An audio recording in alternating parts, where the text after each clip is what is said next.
বন্ধুরা, আপনারা যদি বৈভব সূর্যবংশীকে ভারতীয় ক্রিকেটের ভবিষ্যতের একজন স্টার খেলোয়াড় মনে করে থাকেন, তাহলে মন থেকে ভিডিওটিতে একটি লাইক অবশ্যই করবেন। ভারতীয় ক্রিকেটে ক্রমশ উত্থান হচ্ছে বৈভব সূর্যবংশীর। এবার ভারতের রাইজিং এশিয়া কাপের দলে সুযোগ পেয়েছেন বিহারের মাত্র 14 বছর বয়সী ক্রিকেটার বৈভব সূর্যবংশী। চলতি মাসেই চিরপ্রতিদ্বন্দ্বী পাকিস্তানের বিরুদ্ধে খেলতে নামছেন এই ভয়ঙ্কর ব্যাটার। কি পুরো ঘটনা বিস্তারিত জানাবো বন্ধুরা, তার আগে ভিডিওটি পুরো দেখার আবেদন রইল এবং চ্যানেলে নতুন এসে থাকলে চ্যানেলটিকে সাবস্ক্রাইব করবেন। ভারতের রাইজিং এশিয়া কাপের দলে সুযোগ পেয়েছেন বৈভব সূর্যবংশী। জিতেশ শর্মার নেতৃত্বে 15 জনের দল ঘোষণা করেছে ভারতীয় ক্রিকেট বোর্ড, সেখানেই জায়গা পেয়েছেন বৈভব।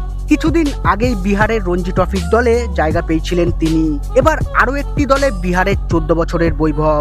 ভারতীয় ক্রিকেটে গত এক বছরে উল্কার গতিতে উত্থান হয়েছে বৈভবের। গত আইপিএল এ রাজস্থান রয়্যালসের হয়ে 7টি ম্যাচে 252 রান করেছেন তিনি, তার মধ্যে একটি শতরানও রয়েছে।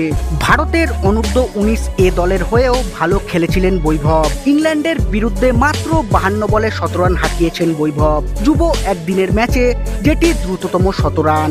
ব্রিসবেনে অস্ট্রেলিয়ার বিরুদ্ধে 86 বলে 113 রানের ইনিংসও খেলেছেন বিহারের এই বিধ্বংসী ব্যাটার। ভালো খেলার পুরস্কার পেলেন তিনি। এবার রাইজিং এশিয়া কাপে খেলবেন বৈভব সূর্যবংশী। এই প্রতিযোগিতায় ভারত রয়েছে গ্রুপ বিতে। সেই গ্রুপের বাকি 3টি দল হচ্ছে পাকিস্তান, সংযুক্ত আরব আমিরশাহী ও ওমান। 14ই নভেম্বর আমিরশাহীর বিরুদ্ধে প্রথম ম্যাচ খেলবে ভারত। 16ই নভেম্বর পাকিস্তান ও 18ই নভেম্বর ওমানের বিরুদ্ধে খেলবে ভারত। অর্থাৎ দেশের জার্সিতে পাকিস্তানের বিরুদ্ধে খেলার সম্ভাবনা রয়েছে বৈভব সূর্যবংশী।